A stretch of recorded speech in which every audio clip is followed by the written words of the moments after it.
함께 은혜를 나누겠습니다. 오늘 우리가 읽었던 본문 히브리서 12장의 내용을 보면요, 우리의 신앙생활을 어떻게 비유하고 있냐, 신앙 경주 달리기로 비유하고 있습니다. 여러분, 달리기를 한다면 중간에 포기하지 않고 끝까지 달려서 목표에 도달해야 합니다. 그것이 달리기의 목적인 것입니다. 그래서 우리가 오늘 이 말씀을 통해서 신앙의 길을 달려갈 때에 중간에 포기하지 않고 목표 지점인 우리 주님이 계시는 곳까지 잘 달려갈 수 있도록 하기 위해서 오늘 말씀이 우리에게 어떻게 교훈하는지를 들어야 합니다. 오늘 1절 말씀을 한번 볼까요? 1절 말씀 함께 읽어보겠습니다. 시작. 이러므로 우리에게 구름같이 둘러싼 허다한 증인들이 있으니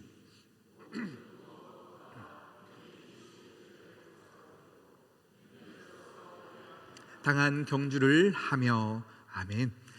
오늘 말씀 보니까요, 우리에게 누가 있다고요? 구름같이 허다한 증인들이 있다라고 말씀은 나와 있습니다. 우리가 신앙 경주 달리기를 할 때에 염두해야 될 것이 하나가 있다면 오늘 이 말씀입니다. 그게 뭐냐면, 내 주위에 구름같이 허다한 증인들이 있구나, 이렇게 성경은 우리를 권면하고 있습니다. 허다한 증인들은 누구일까요? 허다한 증인, 오늘 이것은 우리 앞서 신앙의 경주를 살았던 믿음의 선조, 믿음의 선배들이겠죠. 신앙의 경주의 목표 지점까지 무사히 달린 후에 그 길을 걷고 있고 뛰고 있는 우리를 향하여 계속 응원하고 있는 누군가가 있다라고 성경은 말씀하고 있습니다. 그들이 무엇을 증언하고 있습니까? 야야, 나도 그 길을 걸어봤는데 그 길을 갔더니 끝에는 허사가 없더라, 거짓이 없더라, 그 길을 가면 우리 모두가 끝이 있더라 라는 것을 우리에게 응원하고 격려하고 있다라는 겁니다.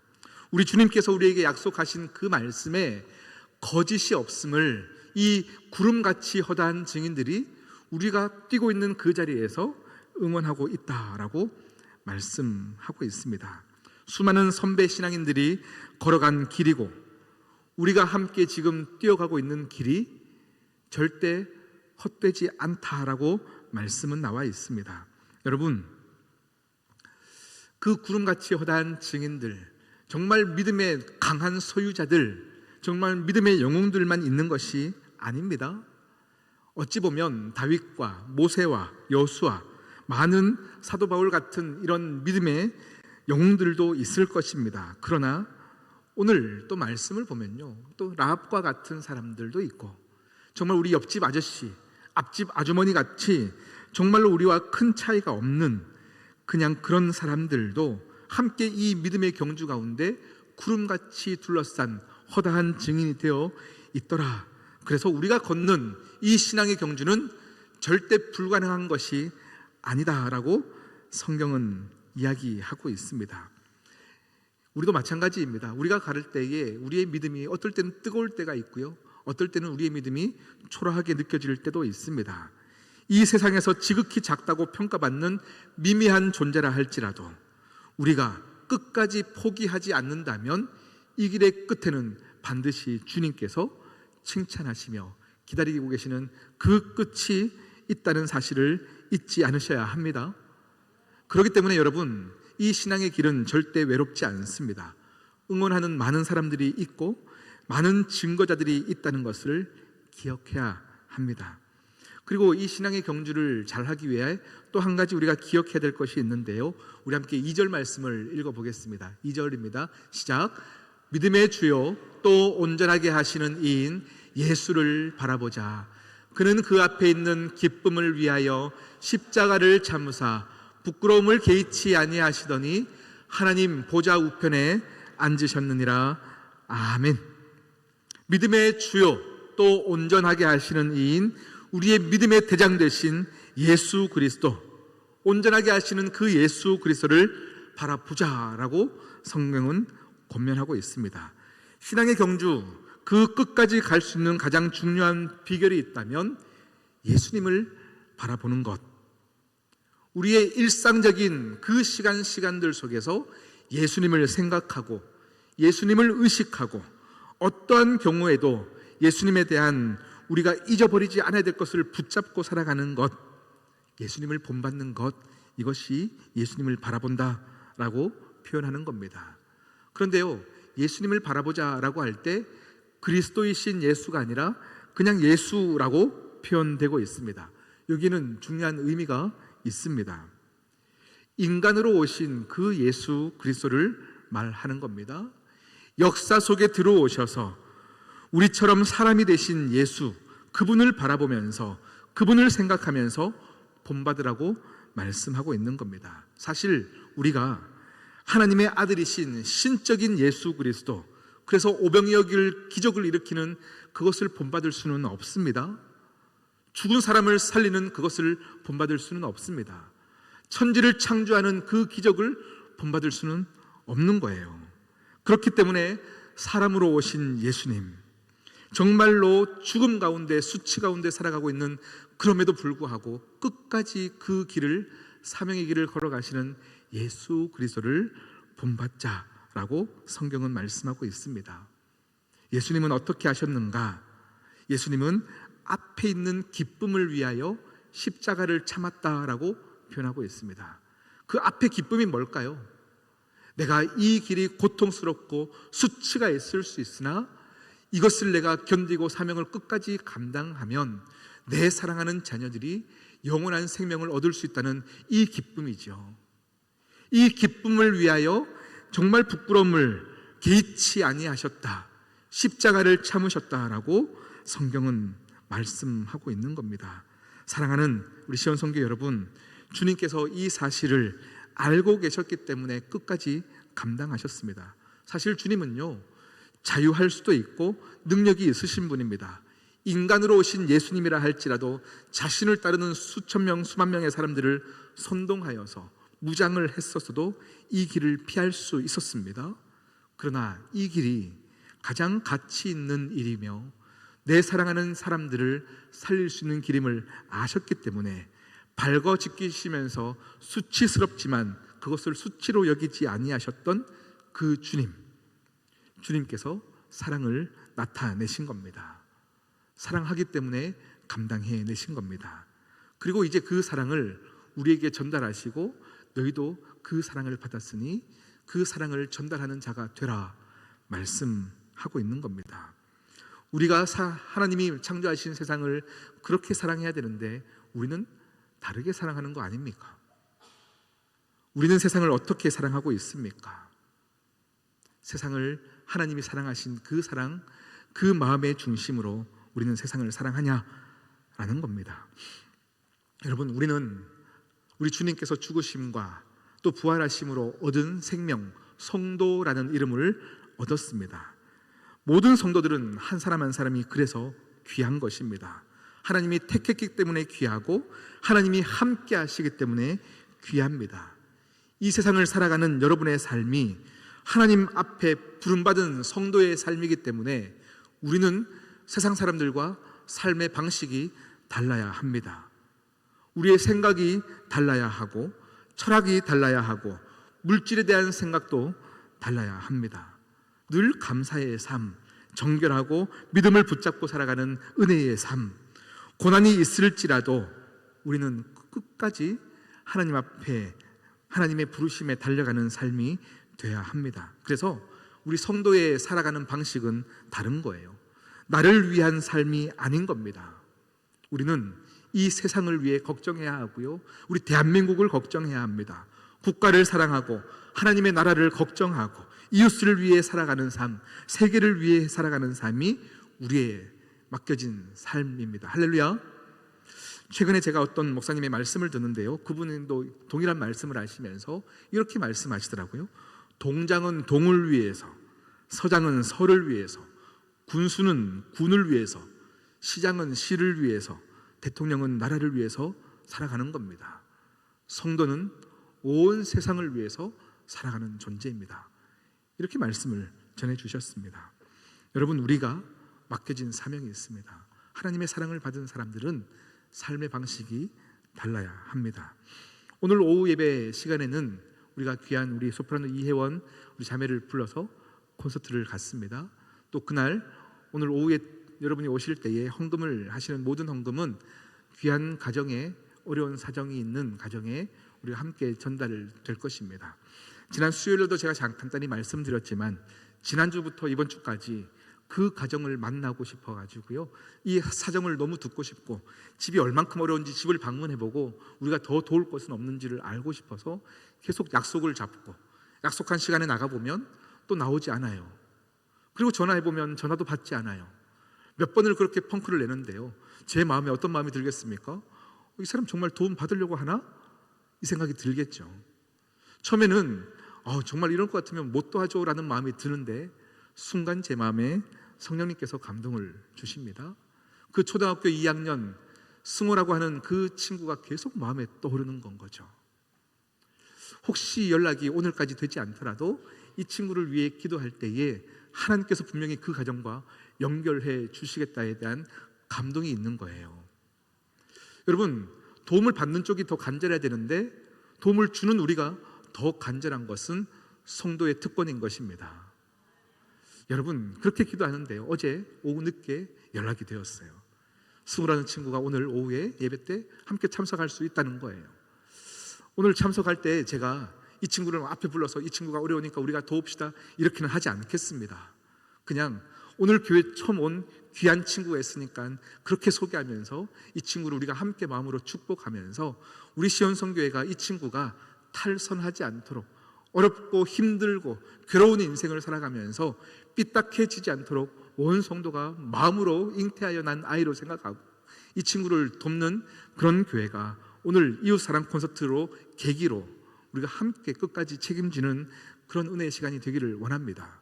이것이 성도가 하나님께서 불러주신 사명의 길이고 특권인 거예요. 우리는 세상 사람들과 다른 방식으로 살아야 합니다. 그런데 히브리서의 말씀 보면요, 히브리서의 모든 장마다 성경은 예수 그리스도가 어떤 분이신지를 나타내고 있습니다. 그런데 오늘 히브리서 말씀을 계속 읽어가다 보니 11장, 12장에 보면 믿음을 강조하고 있습니다. 그리고 구원이 무엇인지를 분명히 말씀하고 있는데요, 여러분, 구원은 두 가지로 나눌 수 있어요. 구원은 두 가지로 표현됩니다. 첫 번째는 신분의 변화입니다. 여러분 기억하십시오. 구원의 첫 번째는 신분의 변화입니다. 우리가 죄인에서 의인이 된 것입니다. 죄인에서 의인이 된 것은 예수 그리스도를 나의 구주로 고백하는 순간 즉각적으로 일어나는 겁니다. 여러분은 모두 의인입니다. 이것은 여러분의 인생을 살면서 한 번이면 족한 겁니다. 그래서 신학적인 어려운 용어로는요, 구원의 즉각성이라고 표현을 합니다. 반드시 주님으로 말미암아 여러분은 악인에서 의인이 된 거예요. 죄인에서 하나님이 성도로 불러주신 의인이 된 겁니다. 옛날 80년대는 우리 교회마다 부흥회들이 참 많았어요. 부흥 강사들이 어떻게 설교합니까? 여러분 오늘 은혜 받으신 분 일어나십시오. 이렇게만 하면 다 일어납니다. 오늘 이후로 예수 그리스도의 자녀가 되신 분들은 앞으로 나오십시오 하면 또 다 나와요. 그리고 1년 지나서 오늘 여러분 은혜 받으신 분들 나오십시오. 죄인에서 의인된 분들 나오십시오. 또 그 다음 해에 또 나가는 거예요. 여러분 그럴 필요가 없는 건 거죠. 우리는 하나님의 은혜로 말미암아 죄인에서 의인된 것은 한 번이면 족한 거예요. 이것은 주님께서 끝까지 붙잡아 주시며 의인의 길을 걷게 하시는 겁니다. 구원받은 이 사건은 굉장히 중요합니다. 그런데 문제는 이것이 구원이지만 이것이 구원의 전부는 아니다 라는 겁니다. 이것이 구원의 전부가 아닙니다. 그런데 이단은, 특별히 구원파는요, 이것이 구원의 전부라고 얘기하고 있어요. 예수님을 믿어서 의인 되었으니 이제 죄 지어도 된다라고 얘기하는 것이 구원파의 교리입니다. 신분이 변화되어지고 죄인이 의인된 것은 중요하지만 너무너무 중요한 구원의 핵심이지만 구원의 일부입니다. 그러면 또 다른 것이 뭐가 있냐? 그것이 무엇이냐면 수준의 변화입니다. 구원의 두 번째는 수준의 변화입니다. 죄인에서 좀 더 나은 죄인으로 바뀌어가는 것입니다. 수준요. 여러분, 나의 신분은 의인이지만 여전히 나의 수준은 죄인에 머물러 있지 않습니까? 이 신분의 변화는 즉각적으로 일어나는 것이 아닙니다. 시간이 걸립니다. 그래서 이것을 신학적인 용어로 구원의 점진성이라고 말하고 있습니다. 그래서 이 두 가지는 잘 균형이 있어야 돼요. 균형을 맞춰야 되는 겁니다. 어느 것 하나만 강조되면 안 됩니다. 구원은 이 두 가지가 함께 건강하게 이루어져 가야 됩니다. 예수 그리스도를 나의 구주로 믿어서 죄인에서 의인된 이 신분의 변화가 중요합니다. 그 이후에는 계속 자라나가야 하는 거죠. 그것을 로마서는 뭐라고 표현합니까? 성화로 표현하는 겁니다. 우리의 모든 신분의 변화는 성령의 역사로 이루어지는 겁니다. 물론 수준의 변화도 성령님의 도우심이 필요합니다. 그런데 또 필요한 것은 무엇이냐면 나의 의지가 필요합니다. 나의 결단이 필요한 겁니다. 내가 죄와 싸워야 하는 겁니다. 죄와 싸우지 않으면서 죄를 탐하면서 주님 도와주세요, 주님 해결해 주세요, 절대 이루어지지 않는 겁니다. 그래서 여러분, 이단의 특징은 항상 이것 중에 한 가지만 강요합니다. 그래서 이단들이요, 우리 믿는 자들을 넘어뜨릴 때 이런 질문들을 많이 합니다. 야야, 너는 의인이야 죄인이야? 그러면 나 의인이야, 예수님으로 말미암아 의인 됐어, 우리는 얘기하죠. 근데 너는 왜 이렇게 죄 짓고 이렇게 엉망으로 살아? 그러면 할 말이 없어져요. 그래서 난 죄인이야. 그러면 예수님 때문에 너 의인 된 거 아니야? 그러면 막 혼돈되기 시작하는 거예요. 나는 의인일까? 죄인일까? 은혜는 뭘까? 우리는 혼돈되기 시작합니다. 여러분, 말장난에 속지 마십시오. 혼돈되면 안 됩니다. 그럴 때는 이렇게 대답하십시오. 나의 신분은 의인이지만 나의 수준은 아직 죄인이야. 그러나 나는 그리스도로 말미암아 계속 자라날 것이야. 이렇게 얘기하는 겁니다. 할렐루야. 여러분, 우리는 자라나야 합니다. 이렇게 말하면 절대 넘어지지 않습니다. 그래서 이 두 가지 균형이 굉장히 중요합니다. 우리가 오늘 읽었던 히브리서 12장 앞장 11장은 믿음의 장이라고 말하고 있습니다. 믿음을 총 26번 반복하여 등장합니다. 믿음의 사람으로 살았던 16명의 사람을 소개하고 있습니다. 히브리서 11장에는요, 여러분, 성공한 사람들의 이야기가 아닙니다. 믿음 붙잡고 살았던 사람들을 이야기하고 있는 겁니다. 도대체 믿음이 무엇일까요? 아브라함, 이삭, 노아, 야곱, 기드온, 여호수아, 이런 많은 사람들은 무엇을 했기 때문에 믿음의 사람이라고 불리는 걸까요? 우리가 믿음할 때 믿음은 예수 그리스도를 나의 구주로 믿는 그 믿음이 분명히 믿음이죠. 그런데 한 가지 믿음이 더 있어요. 그것이 무엇이냐면 하나님의 성품에 대한 신뢰입니다. 하나님이 신실하셔서 그 하나님의 신실하심이 나의 삶 가운데 끝까지 동행하셔. 하나님은 선하신 분이야. 그 선하심이 내 인생 가운데도 분명히 끝에 결론은 선하심이 이루어질 거야. God is good. 내 인생에서도 하나님으로 말미암아 good, 좋은 인생이 이루어질 거야. 이것이 믿음인 것입니다. 히브리서 11장의 이 16명의 사람들을 보면 공통적인 특징이 있어요. 그것이 무엇이냐면 이들의 인생 가운데 하나님으로부터 약속은 받았는데 당장 눈에 보이는 현실은 이 약속과 정반대의 삶이 주어지더라라는 거예요. 절대 이 약속이 이루어지지 않을 것 같은 삶을 살아가는 거예요. 그럼에도 불구하고 이들은 끝까지 말씀 붙잡은 사람들이에요. 우리는 그런 사람들을 믿음의 사람이라고 말하는 겁니다. 로마서 4장에 보면 하나님께서 아브라함을 자랑해요. 로마의 많은 믿는다는 이유로 죽어가는 그 교회를 향하여서 하나님이 아브라함을 자랑하세요. 어떻게 자랑하시느냐? 이렇게 자랑합니다. 아브라함은 바랄 수 없는 중에 바랬고 믿을 수 없는 중에 믿었다. 대단하지 않냐? 아브라함이 그런 사람이다. 그러면서 하나님께서 아브라함을 자랑하고 계시는 거예요. 이 로마서 4장 말씀을 읽는데 하나님이 얼마나 아브라함을 자랑하고 싶어 하시는지가 마음이 느껴지는 건 거죠. 여러분, 하나님도 아시는 거예요. 뭘 아시냐면 아브라함의 삶이 정말 믿을 수 없는 극한 상황인 것을 알고 계셔요. 정말로 믿음 가질 수 없는 상황 가운데 끝까지 바라고 믿었다는 것을 하나님이 알고 계시는 거예요. 그러니까 이렇게 자랑하고 계시는 거예요. 약속은 분명히 열국의 아비가 될 것을 말했지만 이미 그는 100세가 가까운 나이가 되었습니다. 모든 경수가 끊어졌고 아기를 낳을 수 없는 몸이 되었습니다. 그러나 아브라함은 상황을 믿은 것이 아니라 하나님의 약속을 믿었어요. 그것을 하나님이 기뻐하시니까 자랑하고 싶은 겁니다. 아브라함, 이삭, 야곱, 그 믿음의 사람들을 하나님은 계속 자랑하고 계시는 거예요. 야곱과 대조자는 에서의 삶은 어떻습니까? 에서의 이름은 이 히브리서 11장에 없습니다. 창세기에 보면 에서는 철저히 자기가 보는 것만 믿어요. 자기 손에 쥐어진 것만 믿는 사람입니다. 에이, 약속 그런 게 어딨어. 손에 쥐어져야 나는 믿겠어. 그런 건 없어. 이렇게 살아가는 이 에서를 향하여 하나님은 믿음이 아니다라고 말하고 있어요.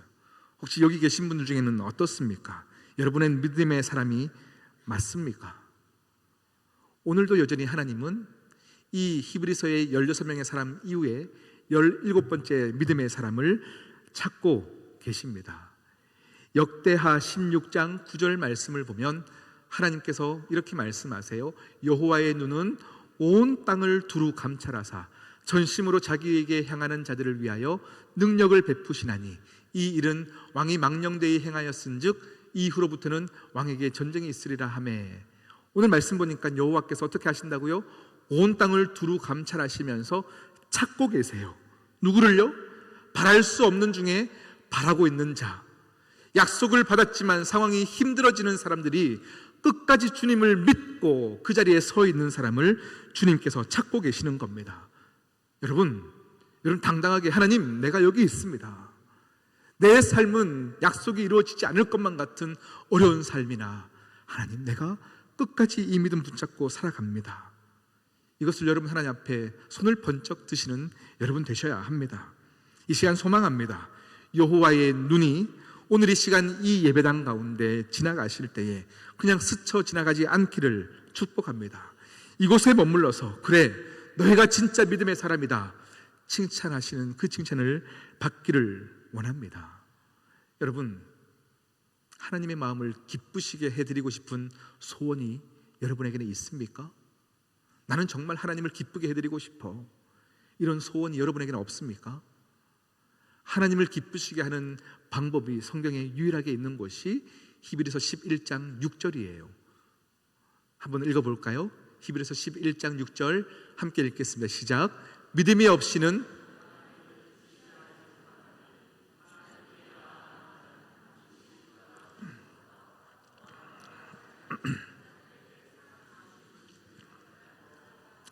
아멘.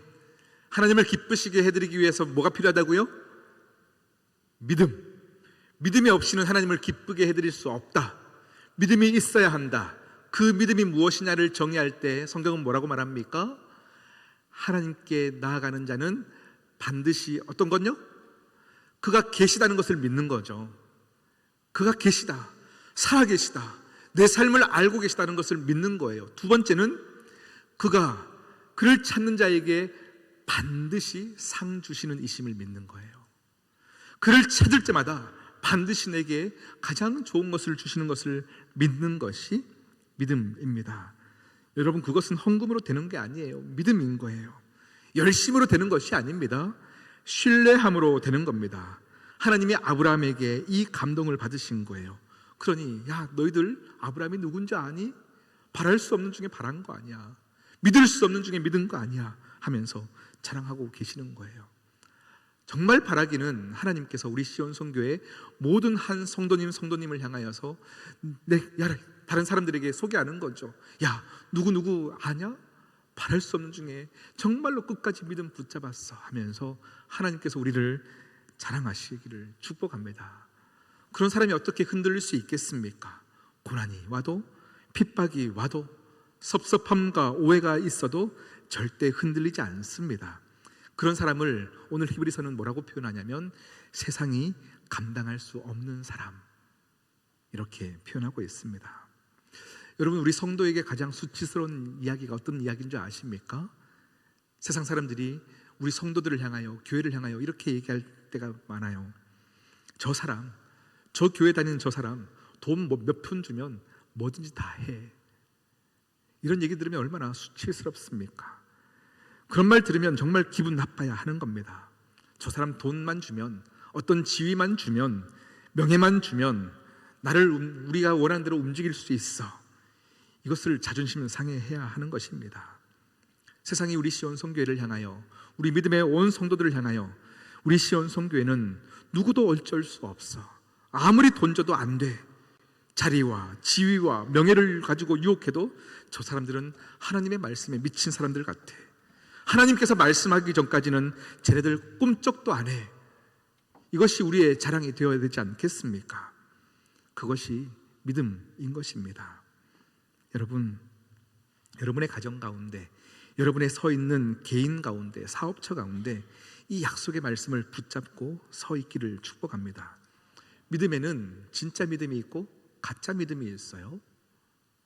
제가 몇 년 전 캄보디아 선교를 갔었습니다. 캄보디아 정말로 어려운 나라 가운데서도 가장 오지에 들어가서 선교를 했던 적이 있었는데요, 그 시골에 갔더니 불도 없습니다. 정말로 캄캄합니다. 저녁 5시만 되면 이미 마을 전체가 캄캄해져 있습니다. 그 캄캄한 곳에서 손으로 뭘 주워 먹는데 배가 탈이 났어요. 위생이 엉망인 그곳에서 제가 몸이 아프기 시작하는데요, 정말로 고열이 나고 막 설사가 계속 나는 거죠. 상상할 수 없을 정도로 몸이 덜덜 떨리면서 아팠습니다. 야, 이러다가 정말 죽겠다 싶었어요. 밤새도록 끙끙 앓다가 아침에 됐는데요, 한 캄보디아의 초등학생 되는 한 현지 애가요, 저에게 와서 제가 아픈 것을 보면서 잠시만 기다리라 하고는 어딜 갔는데 한참을 돌아오지 않는 거예요. 몇 시간이 지나서 이 친구가 돌아왔는데 손에 약을 들고 왔어요. 정말로 갈 때 몇 시간, 올 때 몇 시간을 걸쳐서 온몸에 땀을 흘리면서 약을 들고 왔는데 세상 그렇게 귀한 약을 제가 봤는데 감동이 되는 거죠. 그래서 하나를 먹었습니다. 먹고 이제 나을 것을 기대하는데 몸이 더 아프기 시작해요. 혹시 이게 명현현상인가? 낫기 위해서 지금 몸이 이런 건가 싶어가지고요, 계속 기다리는데 열이 더 올라가고 막 손이 떨려서 숟가락도 못 잡을 정도로 너무 힘든 시간들을 보냅니다. 또 밤새도록 잠을 자지 못해요. 너무 피곤한데 온몸이 아프니까 아무것도 못하는 상황. 선교팀은 저를 걱정하기 시작하고요. 또 그 다음날 새벽에 이제 현지에 선교하시는 선교사님, 여자 선교사님 계시는데요, 그분이 이제 제가 아프다는 소식을 듣고 저에게 찾아왔어요. 목사님, 이렇게 아파서 어떡합니까? 괜찮아요. 저 어제 어떤 아이가 약을 가지고 와서 약 먹었다 했더니 그 약 한번 보자는 건 거죠. 그 약 2알을 선교사님에게 주었습니다. 그리고 그 약을 보시면서 깜짝 놀라셨어요. 그 약 가짜 약이라는 거예요. 가짜 약이라는 거예요. 저도 어느 신문을 통해서 캄보디아에 가짜 약이 많다, 시중에 파는 약 중에 40~50%는 가짜 약이다라는 기사는 제가 봤지만 그 약을 제가 직접 먹을지는 몰랐어요. 이게 뭐 그냥 비타민 수준이 아닙니다. 진짜 우리 몸을, 신장을 망가뜨리는 그런 약이었습니다. 절대 먹으면 안 됩니다. 그런데 일반적인 사람은 구분할 수 없습니다. 똑같습니다. 글자가 새겨진 것까지 같습니다. 여러분, 진짜와 가짜 잘 구분되지 않습니다. 그러나 가짜는 사람의 생명을 파괴시킵니다. 한 번에 망가뜨립니다. 잘못된 믿음, 거짓 믿음이 있다라고 말씀하고 있는 거예요. 흉내내는 믿음은 절대 역사하는 힘이 없습니다. 여러분, 기왕 예수 그리스도를 믿는 것, 여러분 정품 믿음, 진짜 믿음을 갖기를 소원하셔야 합니다. 할렐루야. 믿음에는 암기된 믿음이 있다라고 말하는 거예요. 암기된 믿음이 뭘까요? 수학 공식 외우듯이, 국사책 공부하듯이 하나님을 암기하는 믿음인 거예요. 하나님이 나의 목자 되셔, 예수님이 그리스도야, 이런 암기된 믿음이 있습니다. 여러분, 이 중에서 예수님이 그리스도인 것 모르시는 분이 있겠습니까? 하나님이 선한 목자 되신다는 것을 모르는 사람이 있습니까? 신앙생활 오래 하면서 우리가 암기했습니다. 그러나 암기된 믿음은 능력이 없어요. 바람 불면 다 떠나는 교와 같은 겁니다. 진짜 힘은 증명된 믿음입니다.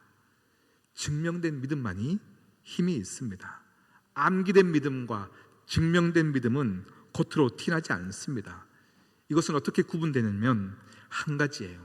그것이 무엇이냐면 우리의 인생 가운데도 약속과 정반대의 상황이 펼쳐질 때에 끝까지 포기하지 않을 때에 증명할 수 있는 겁니다.